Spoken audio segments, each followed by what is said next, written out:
Mis queridos amigos y hermanos, sean todos bienvenidos en el nombre de nuestro Señor Jesucristo a una nueva edición de su comentario al texto bíblico sobre el cual la lección de la escuela sabática está basada, y hoy damos la bienvenida a un nuevo trimestre de estudio. Bendito sea el nombre de nuestro Señor Jesucristo que nos permite estudiar su santa palabra una vez más.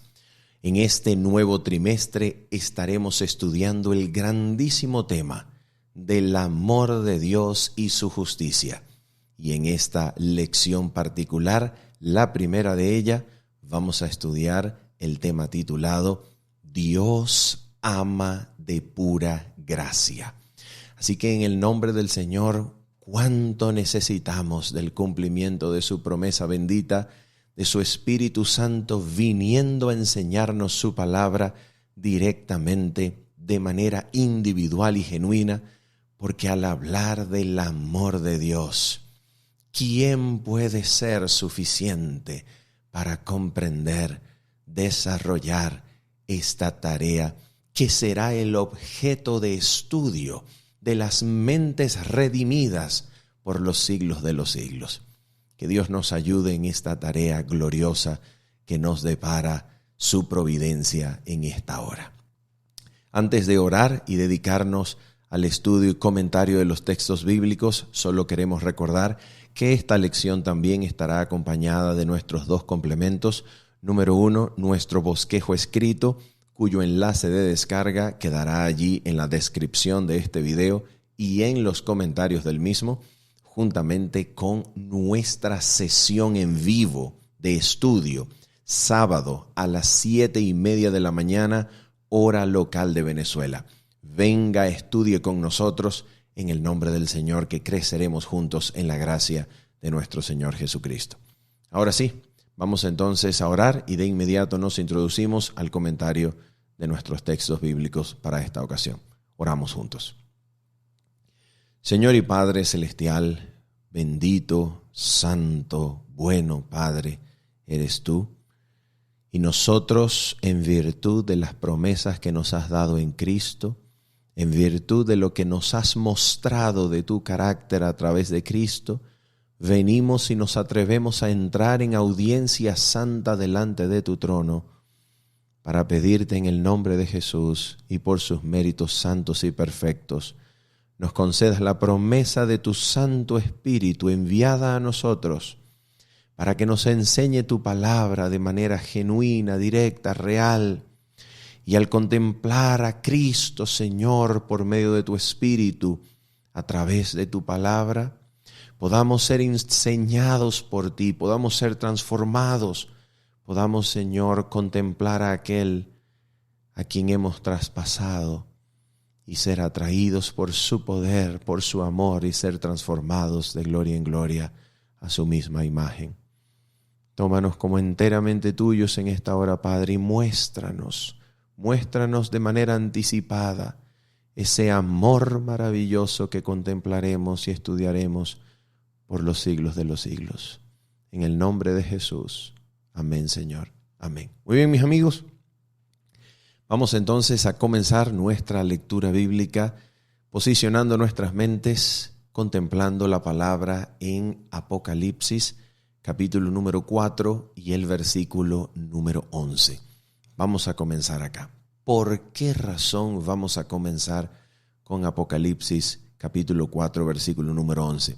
Por dos razones muy pertinentes. Número 1, Apocalipsis 4:11 nos va a hablar acerca del porqué, del motivo fundamental por el cual la creación, vista desde la adoración celestial, vista desde esa escena de adoración que sucede en derredor del trono de la majestad de los cielos, ¿por qué adora la hueste celestial? ¿Por qué adora a aquel que está sentado en su trono?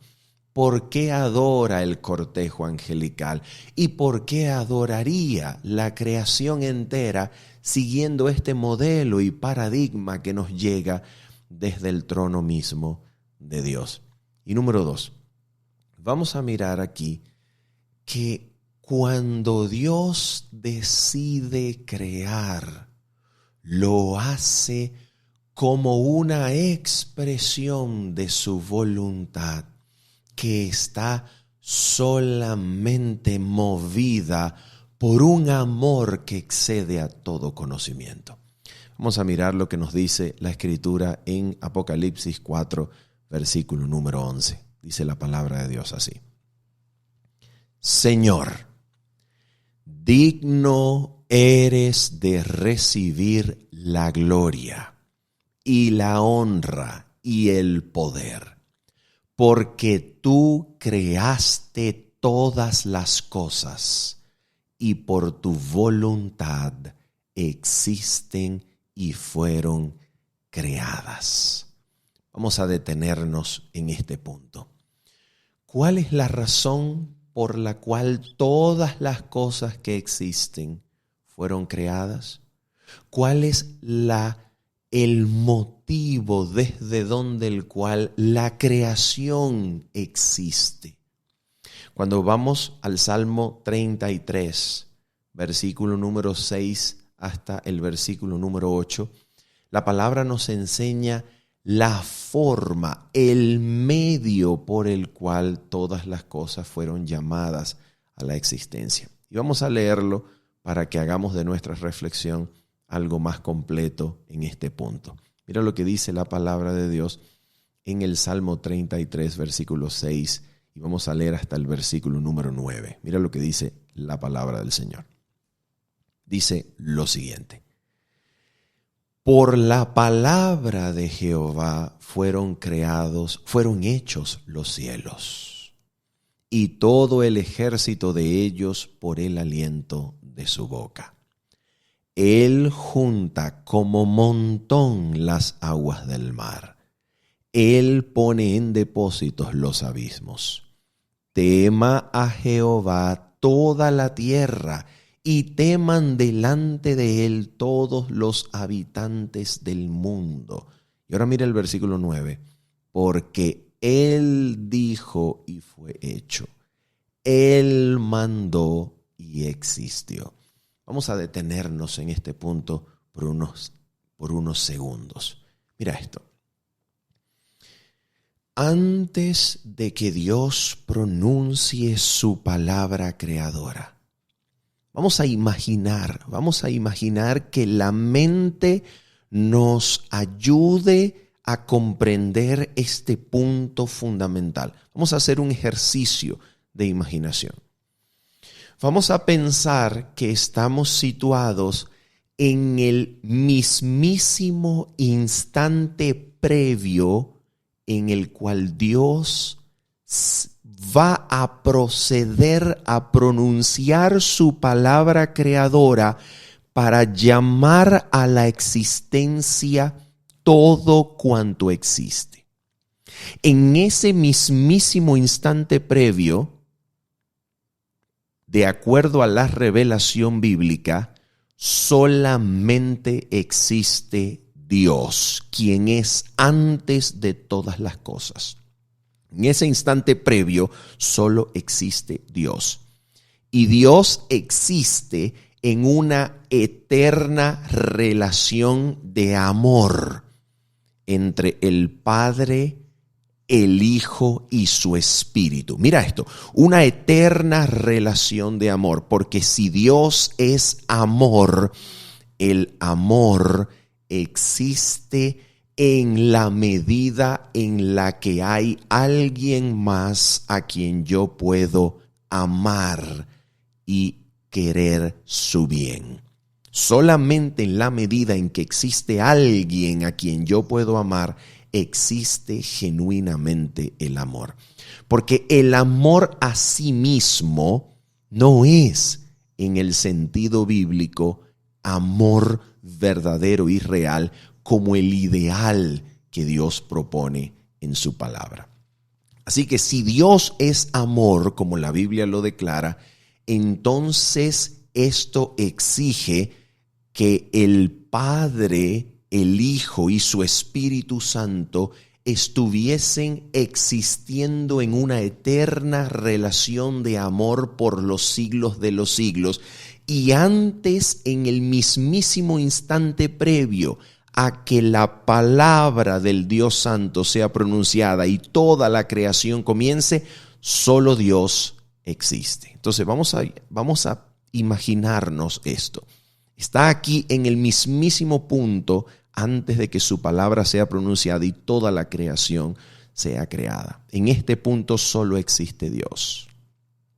Pregunto, ¿tú crees que en este punto, antes, en el mismo instante previo del pronunciamiento de su palabra para que todo exista, tú crees que en este punto Dios ignora que si Él pronuncia su palabra y comienza la creación de todo cuanto existe, tú crees que Dios ignora que esta creación puede estar en riesgo, correrá el riesgo de que se genere algo como el amor a sí mismo, el amor propio, el egoísmo, que será el origen del primer pecado, que ponga en rebelión a Lucifer, que traiga la rebelión y la extienda hasta el universo, hasta alcanzar la tierra, que será también posteriormente creada, donde será alcanzado por la rebelión la criatura humana, y esta criatura humana con sus propias manos le dará muerte al príncipe de la vida, la misma encarnación del Dios viviente, para que el corazón del Dios Santo sea alcanzado por el sufrimiento y el mal, hasta el punto de que el Santísimo Dios sea tocado por nuestros sentimientos, se compadezca por nuestras debilidades. ¿Tú crees que todo esto era ignorado por Dios en el mismísimo instante previo de la creación? No, mis amigos. Dios no ignoraba la posibilidad de que el pecado fuese producido o fuese generado en el contexto de un universo creado para amar, creado para ser amado y para amar. Dios creó todo cuanto existe de su propia voluntad para amar su creación y que su creación lo ame. Todo cuanto existe, existe por causa del amor de Dios. La pregunta es, ¿este amor que le dio origen a todo cuanto existe desde la misma voluntad del Creador, este amor ignoraba la posibilidad de que se generara el pecado en esta creación creada para ser amada y para amar? No, Dios no ignoraba esto. El pecado no tomó a Dios por sorpresa. Dios no ignoraba esta posibilidad. Pero atención con esto. Si el universo había de ser creado para ser amado y para amar, esto solamente puede ser verdadero, real y genuino si existe al mismo tiempo la posibilidad de elegir no amar. Porque el amor no puede existir allí donde solamente hay una opción. El amor genuino y verdadero solamente puede existir donde existe primeramente la libertad para elegir lo contrario.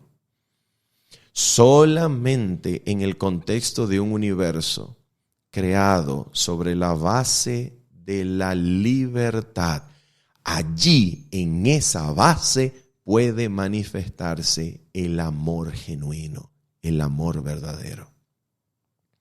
De manera que en el mismo instante en que la creación inicia, Dios está a sabiendas del riesgo y de la posibilidad de que en el contexto de la libertad alguna de las criaturas elija no amar al Creador y tome el yo como el objeto supremo de adoración, de guía, de dirección y de motivación, invirtiendo el plan eterno del Santo Creador, amándose a sí mismo por encima del Creador e iniciando en el egoísmo una rebelión universal. Esto no tomó por sorpresa al Creador. El Creador conocía de esto. La pregunta es, aún así, ¿por qué decide crear? ¿Por qué razón el Creador continúa con su plan de crear? Oh, mis amigos,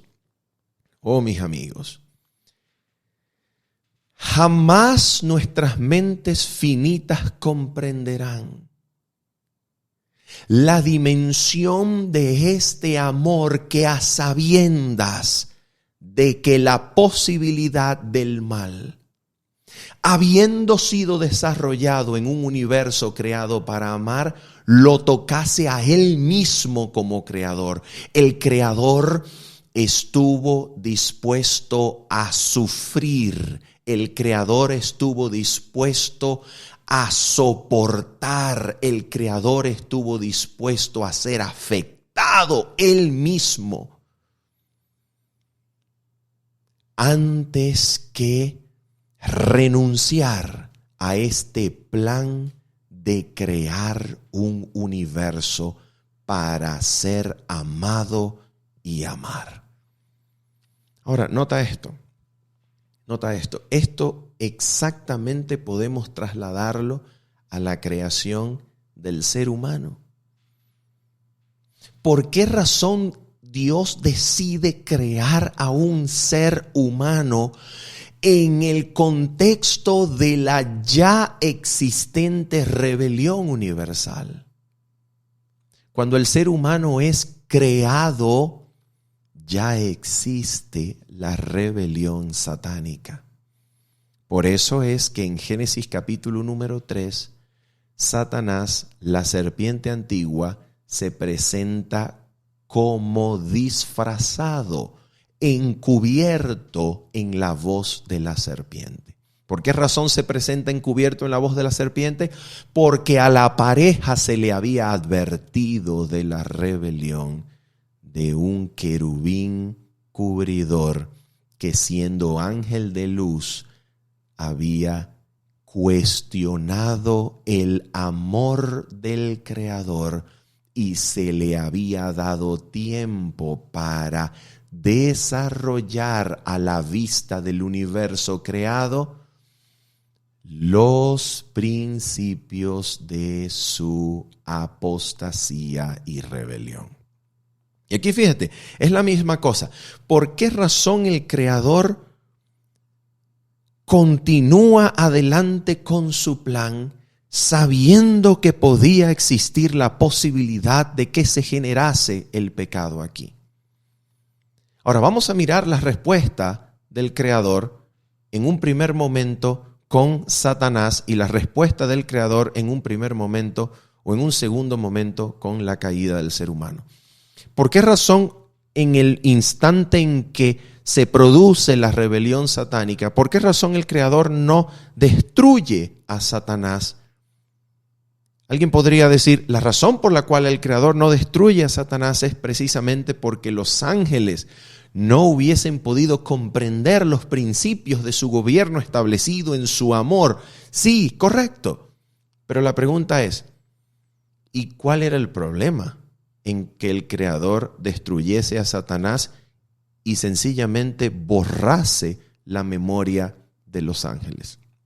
Sencillamente hiciese un borrón y cuenta nueva. Destruye a Satanás, borra la mente de los ángeles, vuelve a comenzar y sencillamente sigue el universo sin historia, sin registro, sin rastro de que se produjo el mal. ¿Por qué razón? Aquí nosotros vemos que la creación y su continua existencia, a pesar, número uno, del peligro de la rebelión y de la existencia de la rebelión misma, esta existencia continua de la creación obedece solamente a que Dios, el Creador, es verdaderamente leal a sus propios principios santos y eternos que manifiestan su carácter. Él es verdaderamente leal a sí mismo, a los principios eternos de su carácter expresados posteriormente en su ley. Él es tan leal a los principios eternos de su carácter que la creación continúa existiendo antes de ser borrada y comenzar de nuevo solamente porque Él es fiel y leal a lo que ha dicho de sí mismo, a lo que ha revelado de sí mismo, y en esa eterna lealtad a los principios eternos de su carácter es fiel a su creación. Dios, el Dios creador, es leal a su creación. La valora tanto que en vez de borrarla de su existencia y comenzar de nuevo, le ofrece la oportunidad de conocer los principios eternos que rigen el carácter de su propio creador para que la creación conozca el carácter perfecto y santo de este creador, que no teniendo relación alguna con el inicio de la rebelión, le da tiempo para que desarrolle sus principios, para que cuando llegue finalmente el día de su destrucción, su carácter sea adorado como el justo y verdadero, cuyos juicios son santos y verdaderos. Ahora, esto mismo lo vemos en la creación y la caída del ser humano. ¿Sabía Dios que el ser humano iba a ser tentado por Satanás y caería en la rebelión siendo alcanzado por el lado satánico de la controversia? Dios lo sabía. Dios sabía esto. El pecado de Adán y Eva no tomaron al Creador por sorpresa, pero Dios había hecho una provisión. Dios había hecho un plan. Y vamos a mirar cómo es posible ver esto. Vamos a darnos cuenta en Génesis capítulo número 3 lo siguiente. Todos sabemos lo que ocurrió en Génesis 3 versículos 1 al 7. ¿Qué fue lo que ocurrió? La serpiente antigua, que se llama Diablo y Satanás, tentó al ser humano con su método patentado de, número 1, hacer dudar a la criatura del carácter bondadoso de Dios. Le dijo, con que Dios os ha dicho no comáis de todo árbol del huerto. En otras palabras, ¿de verdad Dios los ha creado para ser limitados? ¿De verdad Dios los ha creado y les ha prohibido algo? ¿De verdad Dios les ha coartado la libertad? ¿De verdad el Creador los creó para reservarse algo para sí? ¿Será que más bien los ha creado para ser esclavos? ¿Será que los ha creado solamente para exaltarse a sí mismo? Así Satanás indujo la duda sobre el amor y bondad del Creador en los primeros seres humanos. Y número 2, después de llevarlos a dudar la bondad del Creador, Satanás negó la palabra de Dios, negó la palabra del Creador diciendo, no moriréis, una negación abierta, insinuando que la desobediencia a la palabra del Creador abriría la puerta para un nivel superior de existencia en el cual el hombre, por medio de la transgresión, se convertiría a sí mismo en conocedor del bien y del mal, alcanzando el nivel de Dios en la creación. Y a través de este engaño entonces el ser humano cayó siendo alcanzado por el lado satánico de la rebelión. Ahora el ser humano estaba unido en amistad y armonía con Satanás en rebelión contra el reino de los cielos. Pero en vez de cumplir la sentencia de Génesis 2, 16 y 17, recuerden la sentencia. Dios mandó al hombre diciendo: de todo árbol del huerto podrás comer, mas del árbol de la ciencia del bien y del mal no comeréis, porque el día que de él comiereis, ciertamente morirás. ¿Recuerda la sentencia? El día que de él comiereis, ciertamente morirás. En otras palabras, el pecado fue presentado al ser humano con consecuencias de muerte inmediata. El pecado se le presentó al ser humano como engendrando la inmediata no existencia. Si el ser humano transgredía la palabra del Creador, la consecuencia era muerte inmediata, inminente, instantánea, el mismo día que comáis de él, ciertamente morirás. Y ahora tenemos Génesis 3, versículo número 8 en adelante. Y dice la palabra de Dios así: y oyeron la voz de Jehová Dios que se paseaba en el huerto al aire del día, y el hombre y su mujer se escondieron de la presencia de Jehová Dios entre los árboles del huerto. Mas Jehová Dios llamó al hombre y le dijo: ¿dónde estás tú? ¿Por qué razón en el instante en que comen? ¿Por qué razón sencillamente no desaparecen, no se esfuman, no mueren en el acto? ¿Por qué razón? ¿Por qué razón Dios lo va a llamar? Y no solamente lo va a llamar, sino que en el contexto en el que ni Adán ni Eva manifiestan arrepentimiento, porque Adán acusa a Eva y por implicación a su creador, Eva acusa a la serpiente y por implicación al que creó la serpiente. En ese contexto de no arrepentimiento, no manifestaban arrepentimiento, ni Adán ni Eva. En ese contexto, Dios promete, Génesis 3:15, poner enemistad entre Satanás y la mujer y entre sus simientes, prometiendo la encarnación de su hijo para que viniese a aplastar la cabeza de la serpiente y así lograr establecer enemistad entre Satanás y la humanidad, es decir, volver a poner al ser humano en la condición en la que podría volver a obedecer a Dios el Creador, ofreciendo perdón de la transgresión y el poder para volver a obedecer a Dios, haciéndose enemigo de Satanás y amistándose de nuevo en lealtad a su Creador. ¿Por qué Dios hace esto? Oh, mis amigos, ¿por qué razón el hombre no murió ese día? Porque en el instante en que hubo pecado, desde ese mismo instante en que hubo pecado, Dios puso en marcha el plan concebido en su mente desde los días de la eternidad.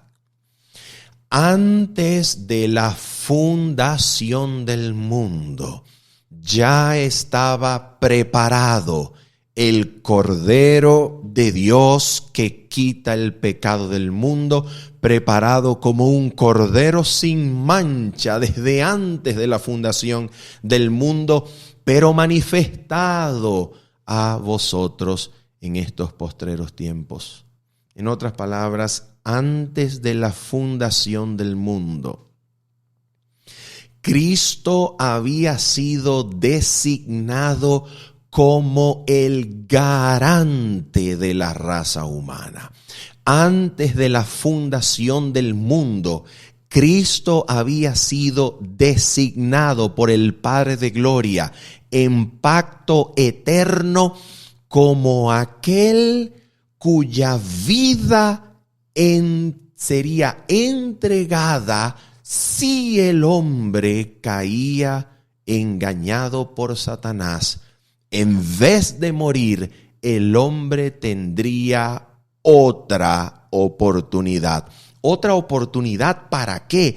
Otra oportunidad para que viva sobre la tierra y pueda ver el contraste entre aquel tirano y usurpador a quien había elegido como su gobernante y el carácter del Dios santo y eterno a través de la encarnación de su Hijo Jesucristo, para que, contemplando la diferencia de carácter entre el villano y usurpador Satanás y el Dios santo y eterno, el hombre escogiese a quien quería servir.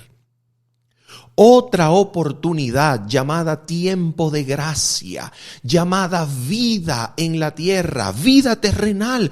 Esta vida que ahora tenemos y que nos alcanza hasta el día de hoy, esa vida obedece a que en el instante en que hubo pecado, Cristo Jesús, como garante de la raza humana, como fiador de la raza humana, tomó su lugar como sustituto, garante y fiador de toda la raza, lugar que había sido asumido como representante de la humanidad desde antes de la fundación del mundo en pacto eterno. Pacto eterno concedido entre el Padre y el Hijo, donde Cristo sería designado como nuestro representante, garante y fiador desde antes de la fundación del mundo. Cristo es la razón no solamente de nuestra creación, a pesar de la existencia de la rebelión en el universo, sino también Cristo es la razón por la cual, a pesar del pecado cometido por el ser humano, la vida aún es nuestra suerte en la tierra. Si el pecado había sido presentado como teniendo consecuencias de muerte inmediata e instantánea, el día que de él comieres ciertamente morirás. ¿Cuál es la razón por la cual hasta el día de hoy nosotros, los que estamos aquí, podemos tener el privilegio de ver salir el sol sobre nuestras cabezas, de respirar, de comer, de tomar agua, de vivir, de abrazar, de sonreír, de llorar? ¿Por qué tenemos vida hasta el día de hoy? Si el pecado y su pago es muerte. ¿Por qué razón? Porque Dios, mirando al pecador perdido, le dijo: vive, he hallado un rescate.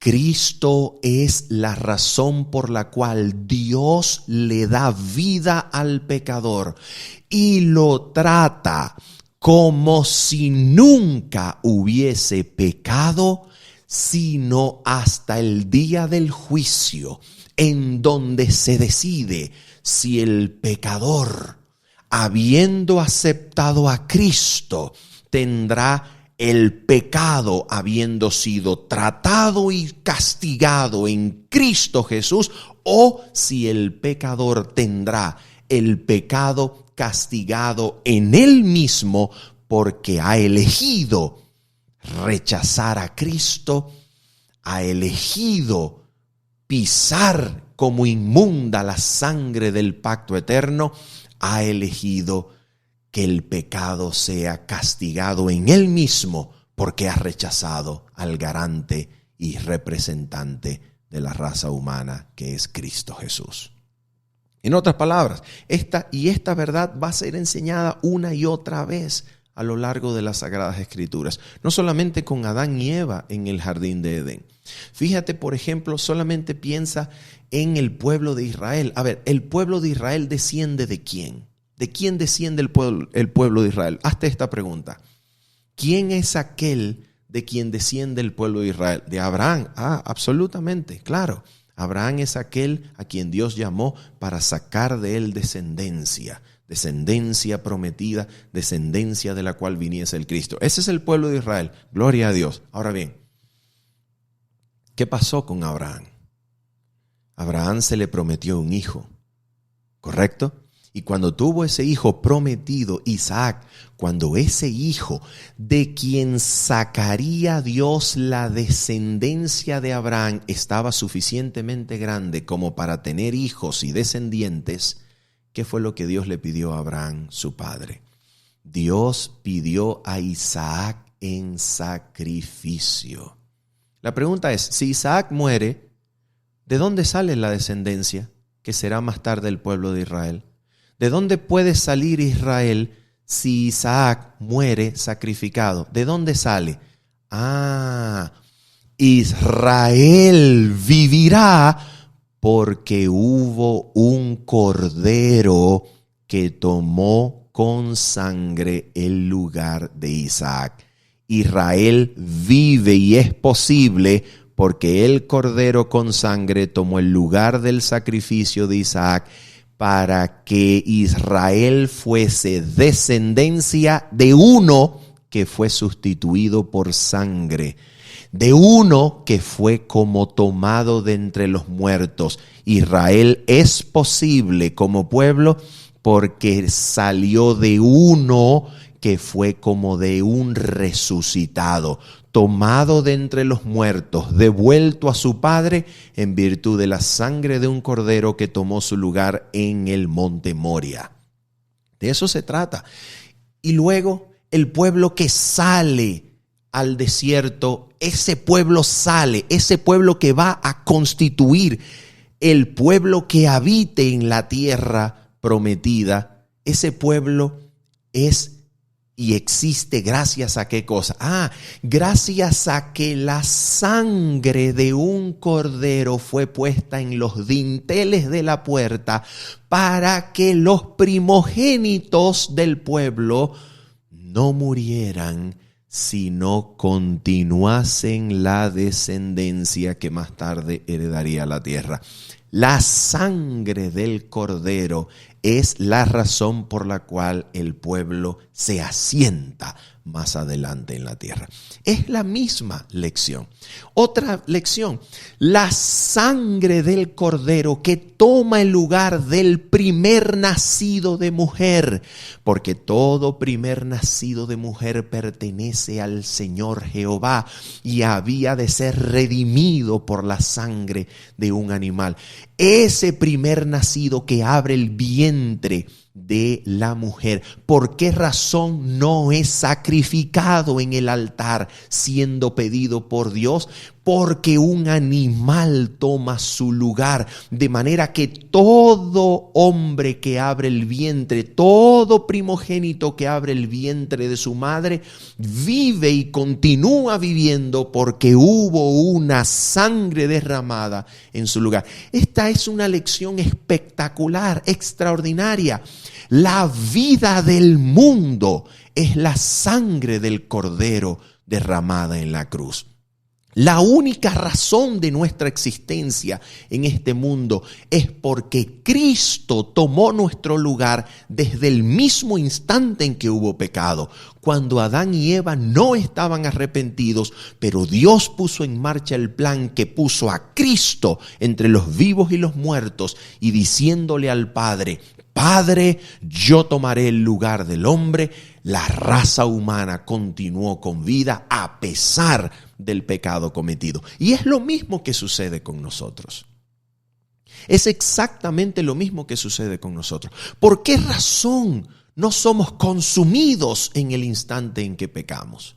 ¿Por qué razón cuando yo cometo un pecado no dejo de existir inmediatamente? ¿Por qué razón? Si la paga del pecado es muerte.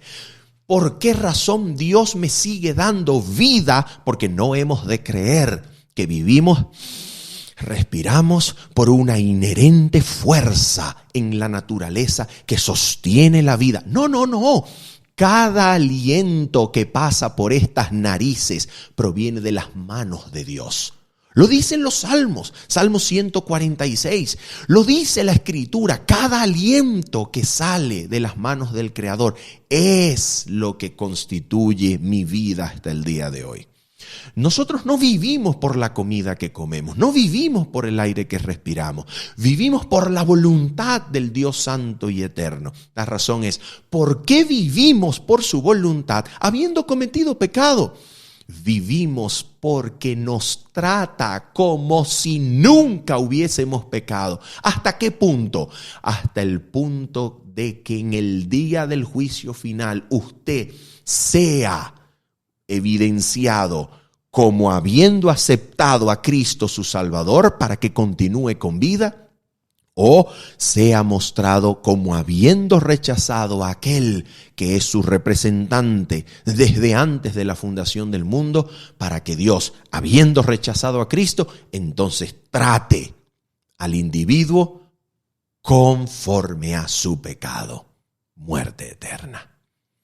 Por esa razón, hasta el día del juicio, Dios trata al ser humano como si nunca hubiese pecado. ¿No es esto maravilloso? ¿No es esto pura gracia de Dios? Que nos trata como si nunca hubiésemos pecado en virtud de Cristo y su mediación. Bendito sea el nombre del Señor. ¿No es esto acaso exactamente la misma lección que encontramos en Éxodo capítulo 33? Vamos a Éxodo capítulo 33, pero para comprender Éxodo capítulo 33 necesitamos pasar antes por el capítulo número 24. Mira lo que dice. Capítulo 24 del libro de Éxodo, versículo número 6 en adelante. Dice la palabra de Dios así. Y Moisés tomó la mitad de la sangre y la puso en tazones y esparció la otra mitad de la sangre sobre el altar. Y tomó el libro del pacto y lo leyó a oídos del pueblo, el cual dijo, mira lo que dice el pueblo. Haremos todas las cosas que Jehová ha dicho y obedeceremos. Entonces Moisés tomó la sangre y roció sobre el pueblo y dijo, he aquí la sangre del pacto que Jehová ha hecho con vosotros sobre estas cosas. Pregunto, ¿quién fue rociado con sangre? El pueblo y el libro de la ley, el libro que contenía las estipulaciones de vida para el pueblo. Estipulaciones que el pueblo había de obedecer.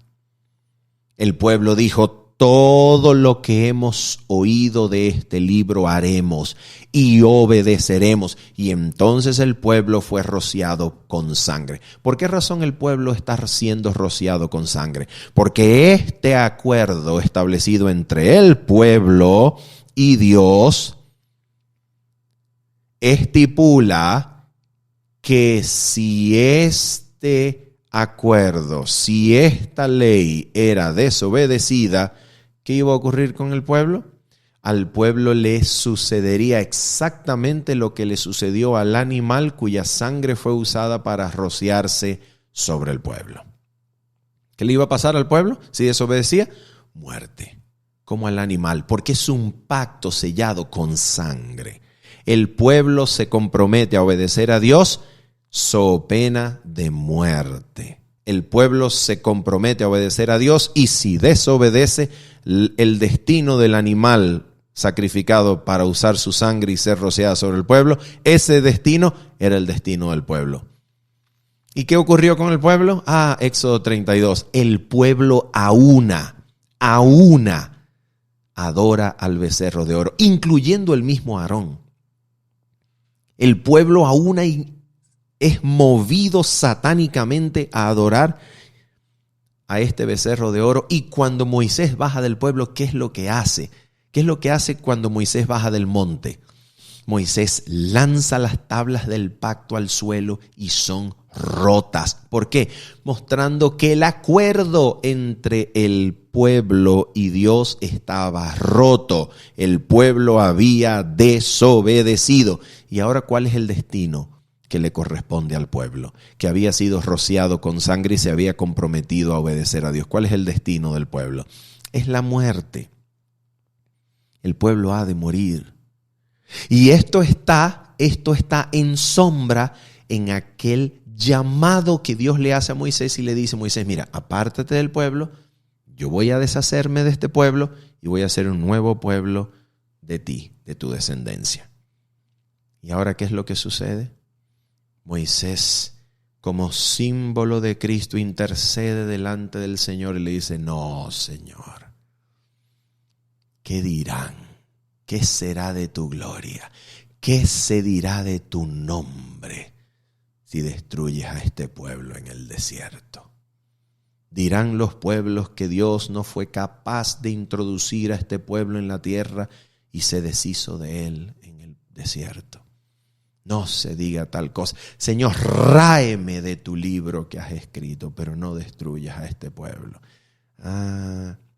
¿Qué representa esto? Oh, mis amigos, Israel continuó con vida porque en Moisés tenemos el símbolo de la mediación sacerdotal de Cristo, que es la razón por la cual el pueblo siguió viviendo.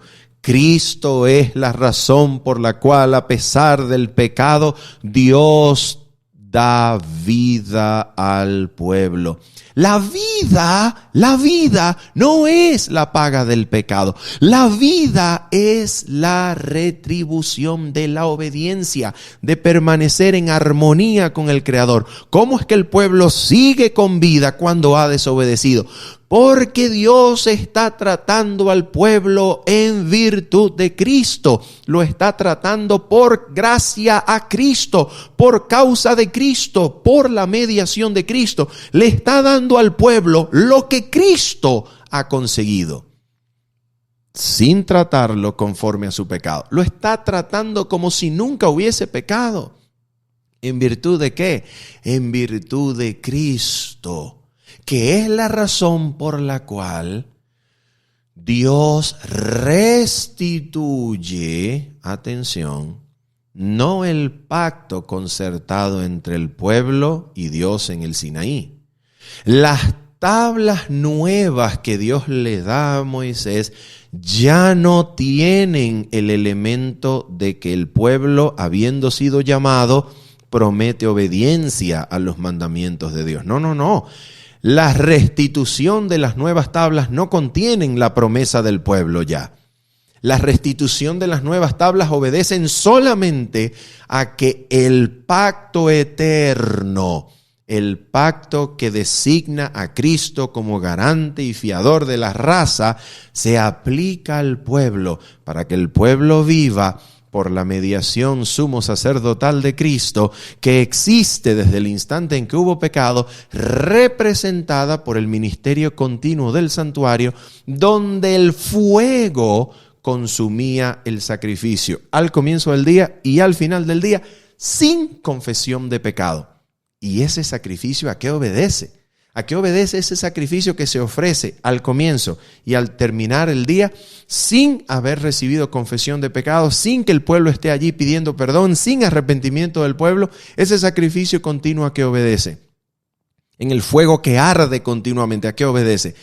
Obedece a que es Dios, el Señor, que ha tomado la iniciativa y para tratar al pueblo como si nunca hubiese pecado y vivir en medio del pueblo a pesar del pecado, Dios ha designado a Cristo como nuestro sacrificio que cuenta por la vida del pueblo, la vida del mundo, la vida de todo aquel que ha nacido sobre este mundo. Eso es verdadero amor.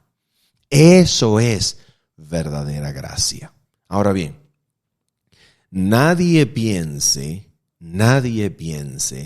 que como Cristo es el garante de la raza humana, no se necesita aceptar su don, su regalo y su vida, y todo el mundo se va a salvar sin importar lo que se decida acerca de ese Cristo que nos ha sido dado. Nadie piense eso. ¿Por qué razón? ¿Dónde vemos eso escrito? Mira dónde lo vemos, rápidamente. Vamos a ir, por favor, a la parábola del banquete de bodas que está en Mateo capítulo número 22. Vamos allá.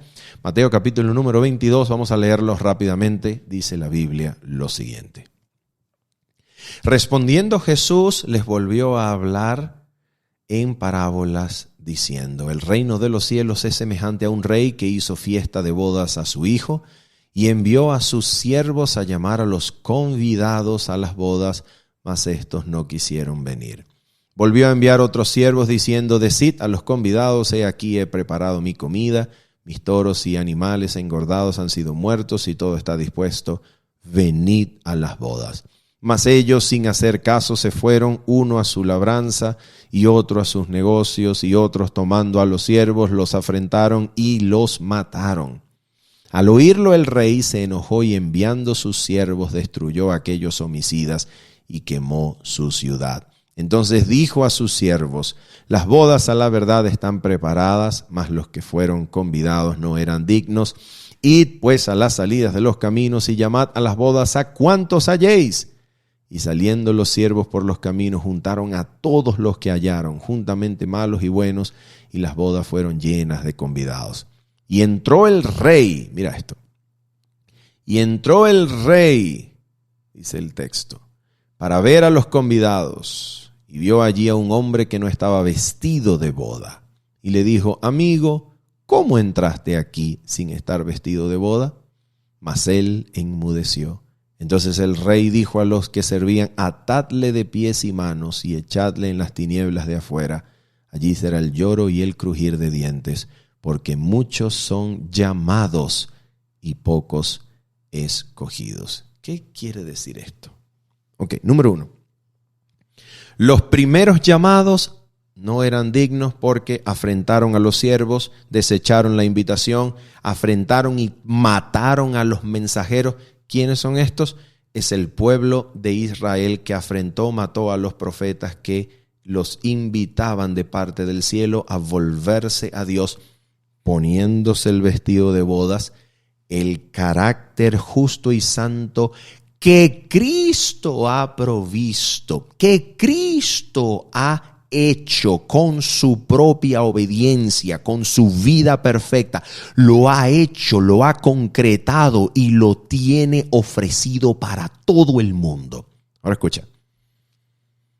El pueblo de Israel desecha esta invitación y Dios dice: bueno, los primeros convidados no querían entrar, no quisieron venir, no eran dignos, llamen a todos. Y sale el mensaje de la reconciliación de la iglesia cristiana a todo el mundo conocido, a todo el mundo. Y todo se da el mensaje: todos vengan todos, vengan a las bodas. Es decir, judíos, gentiles, de todas partes del mundo se les da la invitación.